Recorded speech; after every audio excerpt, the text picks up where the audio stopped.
Mga kapatid at mga kaibigan, kababayan, marami akong tanong. Gusto mong malaman at gusto mong malaman kung ano yung mga sagot? Okay? Ang unang tanong ko ay, ano ba ang ibig sabihin ng 1 Pedro 5:2? Okay? Welcome to my BBM 3. So, ngayon, alamin natin. Nakalagay dito sa 1 Pedro 5:2. Ito ay tinatranslate ko from King James Version, English, into Tagalog using Google dahil wala akong nakitang sapat o magandang translation online. Nakalagay dito, literally from King James. Pakainin ninyo ang kawan ng Diyos na nasa inyo, na nangangasiwa doon, hindi sa pagpipilit, ngunit sa kusang loob, hindi para sa maruming kita, ngunit ng isang handa na pag-iisip. Pasensya na mga Tagalog, ako'y hindi pure Tagalog. Intindihin nyo na lang kasi ang original nito na presentation ay English. Okay? So anong ibig sabihin ng naka-red marks dyan? Ito ay gusto kong intindihin nyo. Bago ko sagutin niya, ay may mga tanong ulit. Anong ipapakain? Okay? Bakit mo pakakainin? Paano mo sila pakakainin? Well, anong ipapakain? Of course, yan ay kawan ng Diyos. Yan ay iglesia. Okay? Ang setup ay church. So, ang ibig sabihin, ipapakainin mo sila ng pagkain ng salita ng Panginoon. Okay? Yun ay primary na meaning. Based sa context. Dahil mga elders naman ang sinasabihan dyan sa 1 Pedro. Bakit mo pakakainin? Ay siyempre gutom. Kulang ng pagkain ng salita ng Panginoon. Paano mo sila pakakainin? Yun nga.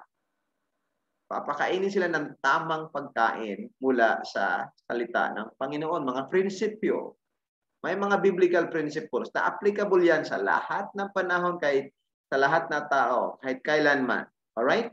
So, yun na yun. Now, balikan natin yung maruming kita. Dahil yun ay, ang ibig kasi sabihin, ay ako kasi ay mini-misunderstood ng ibang leaders. Ano? Yan, ako dahil nagtuturo dahil sa kita. Paano makita? Kulang ang kaalaman, wala nang kikitain sa Seventh-day Adventist sa mga churches dahil alam mo na yung setup ng church. Ito alamin natin, galing sa King James Version. Ang maruming kita, anong ibig sabihin? Kasi yun ay, ito, nangangahulugang masamang pakinabang. Kung ita-translate mo yan sa iba-ibang salin, translator, in ESV, literally translated, nakakahiyang pakinabang, okay, sa ESV. Hindi matapat na kita, maruming kita, basta sa bayad lang, okay? Galing sa kasakiman, sakim o nais na makakuha ng mas maraming pera. Paano naman ako ma-charge ng ganito? Na paano naman makakuha ng maraming pera sa mga Adventist o sa mga kapatiran? Wala namang maraming pera dyan. Iilan lang ang may pera. Paano naman ako ay nagtatrabaho ng dahil sa masamang pakinabang? Nakikita niyo ba? Yun ay misjudgment. Nagbabasa kasi ng mga motibo. Ay patawarin sila kasi hindi mo alam. Ay kapag sila ay they judge on the outward ba, hindi yung sa puso. Ang Panginoon kasi nagda-judge base sa puso, hindi dun sa outward. Well, patawarin na lang kasi hindi naman talaga alam. So itong ibig sabihin ng text na kapag tayo ay leader ng church o pastor, dito sa text na to, elder, ang ating pangangasiwa, ang ating pagsisilbi sa Panginoon ay hindi motivated ng pera o sweldo. Okay? Paano naman ako motivated? Hindi nga ako sweldado ng misyon. Ako'y voluntarily nagsisilbi. Okay? Gusto ko lang tumulong. Gusto kong mapakain yung mga kapatiran na galing sa biblical principles. Kaya, naghahain talaga ako ng sabik. Kalagay dito na sa translation, pasensya na yung translation ko. At kusang loob dahil ito ang nais ng Diyos na gawin. Ito ay ayon sa kalooban ng Diyos. Ano naman ang kalooban ng Diyos? Malinaw naman kasi yan sa Lucas 19:13. Galing din sa Google ito. Ang salitang occupy o kaya sakupin, occupy till I come, sakupin hanggang sa dumating ako, sabi ng Panginoong Hesus, ay literal na isinalin mula sa nag-iisang Greek na pragmatiomai. Ibig sabihin, yun lang ay hapax legomenon. Hindi mo makikita ang word na yan sa buong Biblia. Dito lang. At kapag yan ang ibig sabihin, kukunin na yan ng mga translator doon base sa context. Okay, may paraan paano siya i-translate. Kasi wala nga ibang occurrences. So, ng karamihang tagasalin, kaya iba-iba ang translation nito. Nakalagay sa English, ano? Magsagawa ng negosyo. Yun ay occupy in King James Version. Dito ay, nakalagay dito sa BIB. Mga literal yan ng mga Bibles, ano? Magsagawa ng negosyo. Gawin ang negosyo. Okay? Ito yung mga NASB, NKJV, BLB, LSB. Mga literal translation yan. Dumalo sa negosyo, SLT. Mga lakal.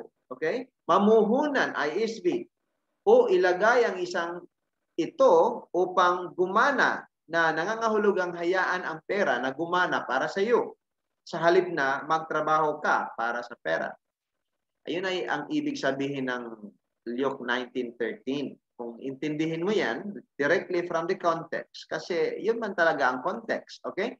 Kung intindihin mo yung konteksto niyan, direct context or immediate context, and i-translate ko na lang sa Tagalog, agarang konteksto, hindi ko alam kung yung tama.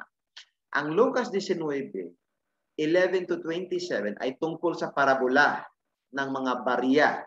Okay? O parabola ng 10 ninang. Nagtuturo ito tungkol sa pagpayag ng kumuha ng mga panganib sa paggamit ng kung ano ang binigay na atin ng Diyos. Well, intindihin mo na lang yung Tagalog. Kung ibig sabihin yung nagtuturo ito ng yung risky na paggamit, no? Kung anong binigay ng Panginoon. So, it's about risk, taking risk sa lahat na binigay ng Panginoon. Okay? Ngayon, ito ang parallel na talata o passage ng Matthew 25:14-30 na tungkol sa talinghaga ng mga talento na nagtuturo itong passage na itong 25, Matthew 25, iyan ay nagtuturo sa mga alagad ni Jesus tungkol sa mahusay na paggamit ng ibinigay sa kanila ng Diyos. Okay? Ang talinghagang ito ay tungkol sa pamumuhunan bilang isa sa mga gawain ng matalino at tapat na mga lingkod na nakasulat sa Matthew 24:45-47. Ano yung context dyan? Alam mo yung Jerusalem? Na habang naghahanda sila para sa pagkawasak ng Jerusalem at magtitiis hanggang sa katapusan siyang maligtas, di ba? Sa Matthew 24:13. Yun ay isa sa mga karakteristik ng text na yan. Hanggang sa pangalawang pagdating ni Kristo at sa katapusan ng mundo. Okay? So yung passage na yan ay parallel sila. Lucas 19 at saka Matthew 25. At ang context niyan ay dito tungkol sa paghahanda sa pagdating ng Panginoon, paghahanda sa persecution, at ang paghahanda pala ay meron akong maraming sermon sa Matthew 24. Ang paghahanda pala ay holistic. Hindi lang paghahanda sa prayer, paggawa ng Panginoon, paggawa ng gawain, marami. I have more sermons on that. Okay? So, kung intindihin natin, ilan ba ang gagamitin? 100% ang ating kita, sino may-ari? Ay pag-aari ng Diyos at magagamit para sa kalawalhatian ng Diyos. Okay? So ngayon, magkano sa kita mo ang gagamitin para sa gawain ng Diyos? Alam mo ba yan? Ang Diyos ang nagmamay-ari ng ating pera. Nakalagay dito sa Psalms 24:1. The earth is the Lord's and all its fullness, the world and those who dwell therein. The silver is mine, the gold is mine, the Lord of hosts says, Haggai 2:8. Sa Panginoon yan, hindi sa atin. So, kung sa Panginoon yan, ano naman ang inaasahan ng Panginoon? So, inaasahan ng Diyos na 100% ay para sa kaluwalhatian at gawain ng Diyos. Yung sinasabi ng iba, 10% lang. Baka sabihin nyo, Pastor Rolly, nagtuturo ka ba ng ibang turo? Tanungin natin ang Biblia. Hindi yan galing sa akin. Okay? Nakalagay dito sa 1 Corinthians 10:31. Kaya't kumain ka man o uminom o anumang gagawin mo, dapat mong gawin ang lahat para sa kaluwalhatian ng Diyos. Yan ay prinsipyo. Okay? Although iba ang context, pero ang prinsipyo, it applies to all. Magkano? Lahat. Para sa kaluwalhatian ng Diyos. Ito yung nakalagay pa sa Deuteronomy 8:18. Huwag kalimutan na si Yahweh, okay? Na si Jehovah, Yahweh, na ating Diyos ang nagpasagawa sa iyo na yumaman. Mag-ingat kapatid sa pag-iisip, ano? Mag-pray muna bago mo isipin yung iba. Kasi si Pablo rin ay nagbibigay ng babala na yung talagang desirous, ano? Na gusto kong yumaman. Ay, karamihan sa kanila ay nahuhulog sa trap, no? Evil trap. Hindi yan ang pinaka-purpose natin. Ito'y alamin natin yung prinsipyo. Ginagawa niya, okay, ginagawa ng Diyos, ng Panginoong Diyos, si Yahweh Jehovah. Okay? Ito, bakit? Sapagkat matapat siyang ginagawa. Okay? Yan ang gawain ng Panginoong Diyos. Ang solemne na ipinangako niya sa ating mga ninuno na gagawin niya. May gagawin pala siya. Ibig sabihin, may ginagawa siya. May gawain siya. Ibig sabihin, yung pera, kung gusto man niyang tayo yumaman o hindi, kasi nakalagay din sa maraming text sa Bible na ang Panginoon ang may power kung gagawin niya tayong mahirap o mayaman dahil sa kaluwalhatian niya.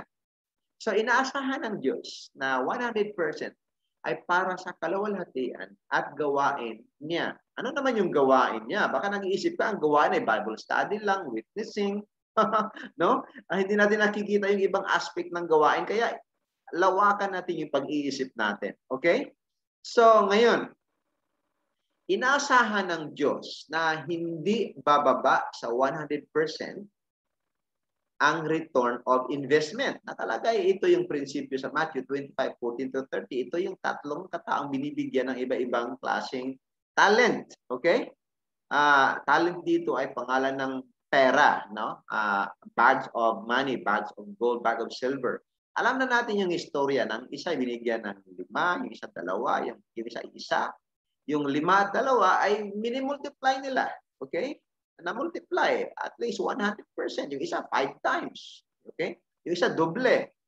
Pero yung last na binigyan ng isang bag of silver or gold or money, ay binaon niya doon at hindi man, alam natin yung istorya, ay hindi na multiply, hindi ininvest, hindi pinapalago, hindi pinapagana yung pera. Yan ay labag sa prinsipyo ng Panginoon, ng Biblia. Okay, so ang tanong niyan, paano mo dapat i-budget ang pera ng Diyos?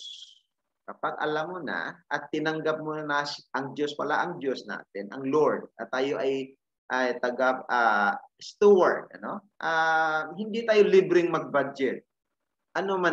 Ay kailangan konsultahin natin ang Panginoon kasi sa kanya yung pera. Kaya ngayon, paano natin i-budget? Kasama sa gawain ng Diyos ang pagbibigay o kaya, itong pagbibigay, system ng pagbibigay or giving system, pagsisave o kaya saving system at paggasto o kaya spending system.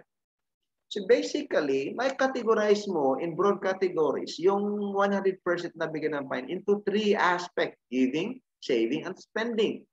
Yan ay gawain ng Panginoon. Gawain ng Panginoon ng saving at least 10% tithes and offering. That's about 11 at least.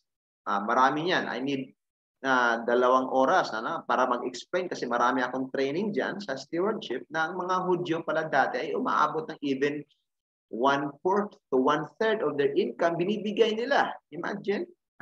Yan ay dahil may promise ang Panginoon, okay, na to bless them. Well, I need more time for that. So, magsimula tayo sa at least 10%. Okay? Itong pangalawa ay saving system.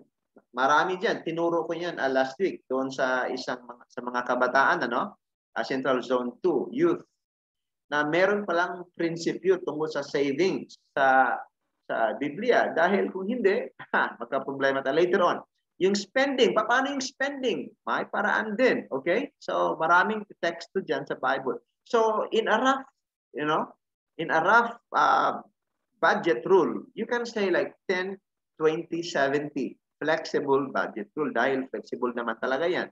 Magiging Pag i-increase mo yan, dahil base dun sa mga sinasabi ng mga expert, yan ay through the years, dumarating na kapag sinusunod mo yung prinsipyo, umabot yan na 10, 20, 70 hanggang sa umabot ng 20, 30, 20, 50 rule. Okay?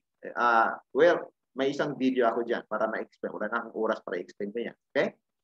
So ngayon, ano yung sa saving system? Dahil binanggit ko na, just by summary, na yung giving system is about tithes and offerings for eternal investment. Yan ay gawain ng Panginoon sa church. Okay? Sa pagpapalago ng kanyang gawain sa church. Paano naman yung saving at saka spending? Ang yung saving at saka spending ay gawain din ng Panginoon yan. Saan ba yan magagamit? Well, nakalagay dito sa saving system ay ginagamit yan for investing. Nakalagay dito sa Ecclesiastes 11:2. Mamuhunan sa 7 pakikipagsapalaran o sa 8. Yan ay NIV. Okay? Hindi mo alam kung anong sakuna ang maaaring dumating sa lupa. Ano na yung sakuna? Problema, disaster. Halimbawa ngayon, may COVID-19. Yung iba, nagka-problema, halimbawa, na COVID, pinapabayad ng 500,000. Kung walang saving, so walang investment, ang sakit ng ulo, of course, tumutulong ang sambayanan ng Panginoon through donation. At sa Panginoon naman yung pera, pero hindi siya ideal. Okay? Hindi siya ang pinaka-the best. Of course, natuto tayo, tinuturuan tayo ng Panginoon na magdepende sa Kanya, pero meron siyang prinsipyo. Paano mag-save for investing para pagdating ng sakuna, may maihanda. Yan ay biblical. Kaya, ang ibig sabihin ay ito'y prinsipyo ng investing na i-diversify. I-diversify ng 7 o 8. Nakalagay, tinuturo yan. Even tinuturo ni Pastor Goyo, tinuturo ko yun even before him, long time ago. Ang practical application is, huwag ilagay ang lahat ng mga itlog sa isang basket. Yan ang expression ni Warren Buffett. Ito yung ibig sabihin, yung lahat na pagkagastusan mo, huwag mo ilagay sa isang source of income. Dahil kung yun ay mabasag, basag lahat na itlog. Alam mo ibig sabihin? Kaya sinabi ni Warren Buffett, never depend on single income. Make investment to create a second source. That is biblical. Kaya pala siya ay nagiging isang billionaire dahil sumusunod siya ng biblical principles. Tama talaga ang sinabi ng Bible. It is God who makes people rich or poor dahil yung pag umabot sa ganung level, talagang alam yung prinsipyo kung paano gawin. Kung hindi tayo umabot sa ganung level dahil hindi natin alam ang prinsipyo. Diba? Diba? Kaya ito'y nakalagay. Tingnan mo, itong si Warren Buffett, hindi naman talaga hangarin natin na magiging Warren Buffett. Pero tingnan mo, 60 companies. Yan ay diversify.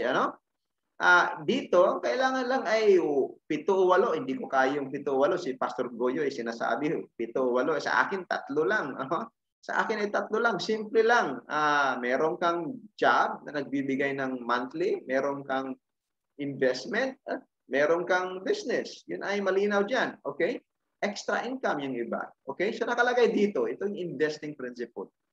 Huwag magmadali. Okay? Dahil nakalagay sa Proverbs 13:11, ang kayamanan na nagmamadali ay tatakbo. Ngunit ang sinumang magtipon ng paunti-unti ay magpapalaki nito. Now, sa NLT na tinranslate ko sa Google into Tagalog, kakatawa, no? Ang kayamanan mula sa yaman ay mabilis na mga scheme. Okay? Hindi ko alam. Hindi tinranslate into Tagalog yung scheme. Paintindihan mo na. Ay mabilis na nawala. Lumalaki ang yaman mula sa pagsusumikat. Ibig sabihin, huwag kang pumasok na mga get-rich-quick scheme na halimbawa, in just few months, yaman ka agad. Overnight, yaman ka agad. O kaya isang taon, yaman ka agad. Mag-ingat. Okay? Mag-ingat. Dahil ang totoong pagyaman base sa biblical na principle ay hindi agaran, hindi nagmamadali. Ang tanong, may mga businesses at investments ba ang church? Alam mo ba yun, kapatid? Well, sa ibang churches worldwide, hindi ako makapagsalita sa kanila dahil hindi ko sila alam. Pero sa church na kinaniban ko, nakalagay dito, merong investments ang General Conference. Tingnan natin. Merong stocks, merong bonds, short-term investments, merong notes, marami. Sa iba't ibang, okay, naka-diversify sa iba't ibang company, investment company at mga businesses. In fact, wini-withdraw nila yung dating investment doon sa weaponry, okay? Huwag kang mag-isip ng masama, no? Do not judge outside dahil hindi natin talaga alam kung ano yung motibo o paano ginawa. And this is a very wise thing. What I'm saying is, English naman ako, ang ginagawa ng General Conference ay tama, sumusunod sa biblical principles of saving, investing. Ang tanong, kapatid, alam mo ba, tinuruan ka ba ng mga leaders natin? Okay? Mag-aantay ka ba na turuan o magre-research ka? O kaya sumama ka sa mission ko na turuan, papakainin ang mga kapatid dahil hindi alam. Nakalagay dito sa English, pero Tagalog na lang diretso na kasi gusto kong maintindihan. Bigyan ang isang tao ng isang isda at pinakain mo siya para sa isang araw o ng isang araw. Turuan mo siya kung paano mangisda at papakainin mo siya habang buhay. Yan ay principle, it's a figurative language, Ang ibig sabihin, kung bigyan mo siya ng pagkain, isang araw lang yun. Tuturuan mo siya paano maghanap ng pagkain, paano maghanap buhay. Yun ay lalago habang buhay siyang mabuhay. Ngayon, paano mo gawin? Ayun, ako ay isang pastor. Yan ay nakadikit sa mukha ko kahit anong gagawin ko. Yun ay si Pastor Rolly. Hindi matanggal. Gusto kong tanggalin, hindi matanggal. Ang tingin niyo sa akin ay yung kalbo na yan. Pastor talaga yan. So, ngayon, hindi ako pwedeng magtuturo na hindi galing sa Biblia. Kaya, ito mga tanong. Bakit ako nagtuturo paano mangisda? Eksperto ba ako? May napatunayan na ba ako na subok na paraan? Mga kapatid, napakasimpleng sagot niyan, Bakit? Ang nagtuturo lang ba ng paano mangisda? Yung hindi mangisda? Okay? Eksperto ba ako? Bakit? Yung gumraduate ba ng college ay eksperto na kaagad pagka-graduate? May napatunayan ba? Well, tingnan mo ito. Simpleng sagot. Kasi may alam ako paano mangisda. Pinag-aralan ko siya for some time. I just need time to practice dahil tinawag man ako sa pastoral. So hindi ko siya napatunayan for that long. 10 years ago, pinag-aralan ko na siya. Iba-ibang klaseng mga teachers. Not in sa classroom na I should say na formal, ay makikita mo na ngayon sa influx ng information ngayon. Sinusundan ko maraming klaseng mga guro na subok na mga ilang dekada. At pangalawa, ang mga eksperto lang ba ang pwedeng magturo? Tingnan mo naman yan, graduate ng college. Kaya ako nagturo ng science, theology naman ako. Kaya ako nagturo ng English for a long time. Theology naman ako. Okay? Theology graduate. Dahil hindi lang yung eksperto ang pwedeng magturo. Basta mayroon kang kaalaman, pwede ka magturo. Okay? So alam na natin lahat yan. Kaya ikaw din. Pangatlong sagot, may nakita akong subok na pamaraan. Ano yun? Marami talagang subok na pumaraan, mga kapatid. Kung open-minded tayo. Ang Proverbs nagsasabi kapag open-minded. Kaya tinuturo ko sa isang beses dito sa mga youth, Central Zone 2 Adventist Youth Ministries, dito sa Central Zone 2 of Thailand Adventist Mission. Pero hindi lang yan, dahil nagtuturo na ako dati ng financial freedom sa churches dito sa this is a crusade, 1 week evangelistic meeting. Okay? That was in May, on May 19, 25 to 25, 2019. Even before that, okay? So, hindi naman siya nagmamayabang ako. Hindi siya nagbibigay ng credential sa akin kung bakit ako nagtuturo. Hindi ko rin pwedeng sabihin na, ay, may MA ako dyan sa Old Testament, kaya pwede ako magturo. Nakakahiya naman yan, mga kapatid. Okay?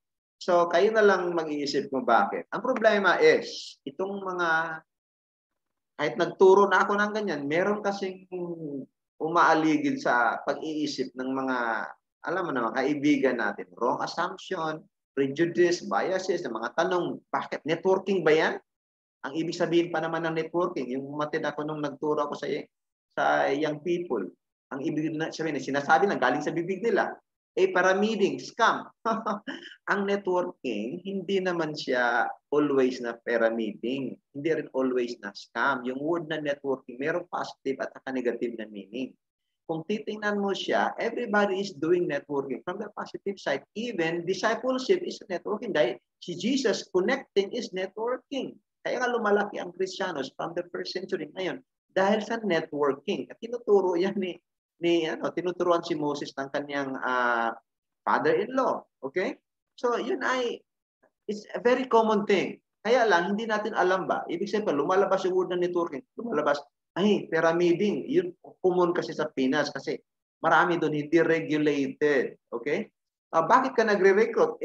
Hindi naman ako nagre-recruit ng networking for a scam of pyramiding. Naghahanap ako ng tao nung tuturuan. Sinong tuturuan ko? Sinong pakakainin ko? Kung wala, mag-iisa lang ako, di ba? Simple. Kikita ka ba sa recruit? Of course not. Kasi ang pyramiding, kaya scam, karamihan ay kumikita sa recruit. Hindi doon sa business side. Okay?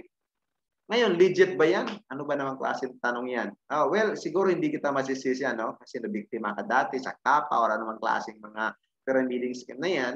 Ang legit kasi, meron siyang pamamaraan o paano mo siya malaman kung ano yung legit o hindi. Usually, yung mga hindi legit, scam o pyramiding, 1 taon lang ang buhay niyan o kaya iba umaabot ng 3, 4, 5, pero usually in 10 years, magsasara yan. Hindi magtatagal, okay? Hindi magtatagal. Yung iba, magaling. Inaabot ng 10 years, pero binabago-bago, ginagawa ng paraan. Pero makikita mo, hindi sila nakasulat doon, hindi nagpapamiyembro dito sa dsap.ph kasi malalaman talaga. Dito mo malalaman ang anti-pyramiding video kung yung mga companies na yan ay pyramiding o hindi. Kasi dito, hindi sila nagpapamembro dito kasi mariregulate sila. Yung iba, merong produkto, pero yung scheme, makikita mo. Bakit kikita doon sa ano? Bakit kikita ka doon sa recruit? Hindi naman yan ang very fair na paraan, ano? Mag-isip kung gano'n ang paraan. So, wala akong oras dyan para alamin mo ito. Ipakita ko sa iyo kung ano man yan. Kahit ilang minutes, 6 minutes yan. I-research mo na lang. May marami dyan. At yung dsap.ph, meron siyang counterpart sa USA. Kung Pinas, ito yung gagamitin mo. Kung galing sa USA, ito yung merong consumer protection na galing sa dsa.org. So, i-research mo yung company dyan kung dyan ba ay pyramiding o hindi. Ngayon, ang gusto kong malaman is ito, paano mo naman siya i-apply? Ang church naman kasi, ang tinuturo lang ay 10% about giving system, which is good. Pero kulang siya. Paano pakainin yung mga kapatiran natin sa spiritual na side? Na kung titingnan mo itong stewardship, financial stewardship, dahil siya spiritual thing. Hindi siya material na bagay. Spiritual siya. Spiritual exercise. Kasi lordship. Ni-recognize mo ang Panginoon na siya ang Lord at tayo ay stewards. Ngayon, dahil ang church ay hindi nagtuturo ng itong saving system at saka spending system, may nakikita ako. At subok na ilang dekada, 20 years na sila, ano? Dito, kasama pa nga dito si Sharon Conita. Tingnan mo, nandiyan, oh. Nandiyan, oh, kasama pa nga dito sa Corina. At saka sino itong kapatid ko na kalbo. Okay? Alright? Ngayon, yun ay para sa saving system. Para naman sa spending system, ito'y 60 years na, ano? Dalawa yan sila na sistema. Nag-merge sila for 60 years. Yung isa 30 plus years. At saka yung mga expert na yan, si Peter Matz, 50 years, subok. Okay? Sinong expert? Yan ang alam ko. Kung susundin natin yan, sa daming mga company na alam ko, ito'y giant company yan, ha? Ito'y malaki rin sa Pinas, ito'y sa USA. Ang alam ko, sila lang yung company na sumusunod sa biblical principle. Bago pa nga magsimula itong sa saving system na company, magdasal muna sila, may pledge mo sa Panginoon na sumunod talaga sa prinsipyo ng Panginoon sa Biblia bago ano. At wala akong nakikitang mamunik na mission dyan. Mga Kristiyanos itong sa spending system, mga Kristiyanos sila, no? yung principles nila galing sa Bible. Although, ginagawa nila in a pure business way, pero yung prinsipyo galing sa Biblia. Ngayon, ang gusto kong malaman, wala akong oras para i-discuss ko yan dito kasi hahaba itong video na ito. Okay? So ito lang ang kaya kong gawin na hindi ko kaya yung 8-7. Tama na yung may job. Diversify lang kami dito sa sa 20% na saving system. Si Mrs. ang in charge diyan. At dito ako nag-focus sa spending system na ibig sabihin my asset, meaning money back, na babalik, return of investment na sa ginagastos natin, dapat bumabalik siya. Yan ay ibig sabihin ng spending system na ROI. Merong return of investment doon sa spending mo. Dito merong return of investment sa saving. Of course, meron talagang return dahil sinisave mo siya for investing. Okay, doon sa video. Ngayon, si Mrs. ang in charge doon sa saving system. Meron dyan yung savings for emergency, for insurance, for investment, for mutual fund. Maraming klase yan. 49 ka-benefits nandiyan. I-contact mo lang siya. Ako din, meron din. Dalawa kami, pero division of labor kami dahil hindi ko magawa lahat. Tama na yung job ko kasi busy ako sa job ko at saka yun sa isa. So, siya din, busy sa job niya at saka dito siya nakapokus sa saving system. Ngayon, kontakin mo yung misis ko, si Christy. At kung hindi mo siya kilala, ako na lang ang kontakin mo, i-refer kita. O kaya, i-read kita sa vacant time ko. Imagine, that time, a few months ago, ito ay 3 million na yung sumali sa campaign. 3 million Filipinos. Ito, we are part of this financial education movement. Na kailangan there will be 30 million Filipinos to be educated sa 2030. Okay? Simula ng 2030. Kaya, nagpasa ako sa inyo ng ganito. Titingnan nyo yung halaga nito. Okay? A few months ago, 3 million. Ngayon ay, ngayong gabi lang, 4,126,764 na ang sumali sa financial literacy. Iwan ko sa iyo, kapatid. Papahuli pa ba? Hala, sige. Nasa iyo, decision mo yan. Kung gusto mong manatili na financially illiterate ka. Sorry hindi ako sinasabing financially illiterate ka. Marami kasing may mga PhD dyan. Akala nila ay alam na nila. Akala ko nga alam ko na kasi nagtuturo ako ng biblical financial as part of my theology training. Biblical na financial literacy. Kulang pala. Kulang ng application. Kulang ng pragmatics. Diyan sa saving system, merong free webinar araw-araw diyan, araw-araw yan na schedule from Monday through even Saturday kasi hindi man sila mga Adventist, pero piliin lang yung mga Sabbath keepers na wag sa araw. So merong 8 a.m., 2 p.m., 7 p.m., 9:30 p.m. at saka midnight. Kung Saturday naman, pwede naman 8 p.m., 12 p.m. Ito yung Philippine time, Philippine time. I-convert mo na lang sa time mo kung nasaan ka, kung nasa Thailand, sa bansa. Pag Sunday, ayan, merong 2 p.m., 7 p.m. at saka 12. Kaya pag Sunday, busy kami ni Mrs. Para dito sa diversification dahil yun ay biblical. Susunod tayo. Sumunod kami sa ginagawa ng General Conference at saka hindi lang siya business at investment. That is business as mission. May ibang kwento dyan. May video dyan dahil yan ang gusto ng Adventist mission. Do business as mission, not business only. Not for the sake of money, it's for mission sake. Ngayon, dahil ang ginagawa namin ay business as mission, this is a part of equipping missionaries. Kaya may page kami, sa akin, akong in charge nito. Business, equipping missionaries, business and investment as mission. Kaya hindi pwede akong magsasabi dyan na walang basihan na prinsipyo sa Biblia dahil mapahiya. Napahiya yung pangalan ko. Dahil kahit hindi ako ng iba, okay lang yan. Wala sa akin yun dahil yung iba ay hindi man nag-aaral talaga ng malalim sa prinsipyo, is okay lang. Hindi ko sinasabing nakalamang ako sa kanila kaya I'm better than they are. Kanya-kanya tayo. Meron sila na wala ako, meron ako na wala sila. Meron kayo na wala ako. Ganun lang talaga. Walang perfecto. So, ito yung business as mission or investment as mission na promoted by the Adventist Mission of the General Conference. Paano tayo gumawa ng mission? Okay? Kung ikaw ay Seventh-day Adventist, ito yung ginagawa. So, hindi lang siya business lang o investment lang. Kahit biblical man siya o tama man siya, hindi man siya masama, yun ay purposeful, business as mission or investment as mission, equipping missionaries. Ngayon, ang schedule naman itong spending system na about 70% of your income, depende kung ikaw ay maliit lang na income na meron ka. So, magsimula ka ng 10, 20, 70, i-explain yan later. Merong sa international, okay, non-Thai, meron dito sa Sunday, okay? Sa 9 a.m. yan sa Thailand o 10 a.m. Philippines. Ngayon, nakapokus tayo dito sa USA, North America, sa Europe. Wednesday, yun nga lang, dahil sa kanila ay 12 noon sa New York, okay? Sa atin naman dito ay 12 midnight sa Pinas at saka 11 sa Thailand. Ngayon, okay, yun ay ginagawa 2 times. Sa mga Thais, meron sila halos araw-araw. Kaya, mga kapatid, mga kaibigan, kamag-anak, ako'y hindi gumagawa ng isang bagay na labag sa prinsipyo ng Panginoon, lalo na pagdating sa business at saka investment.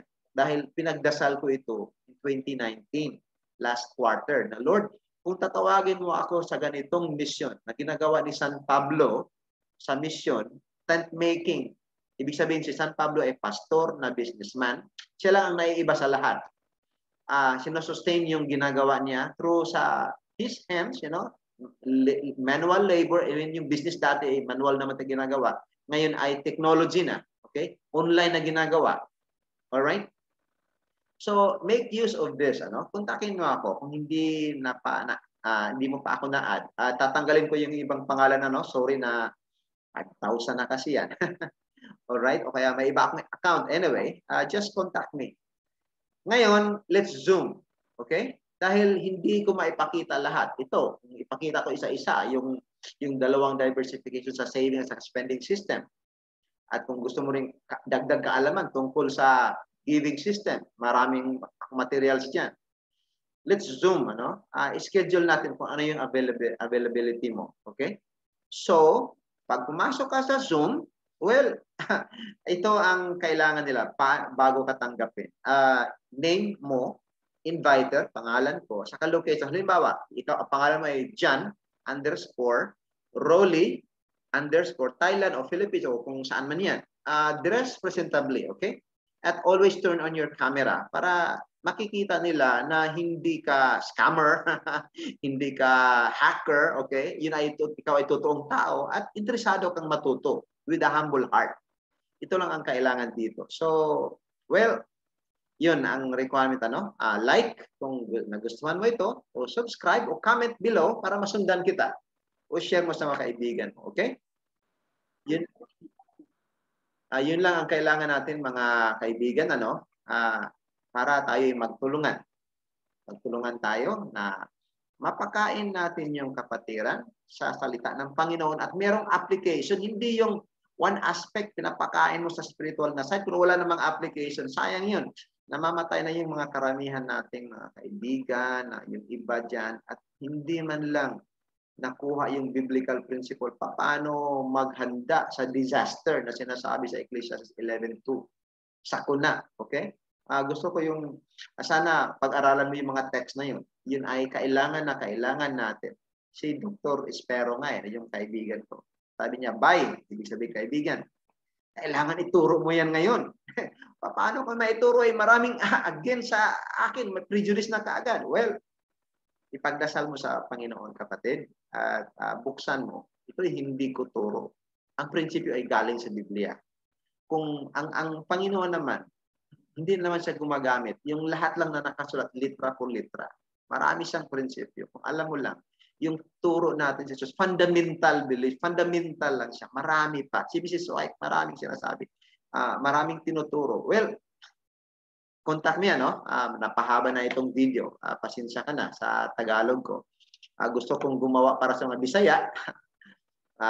Tama na ito, maintindihan naman. Okay, para hindi ako magiging OA. Well, kontakin mo ako kung talaga interesado ka para matulungan kita. At saka hindi ako nag-iisa, okay? God bless you.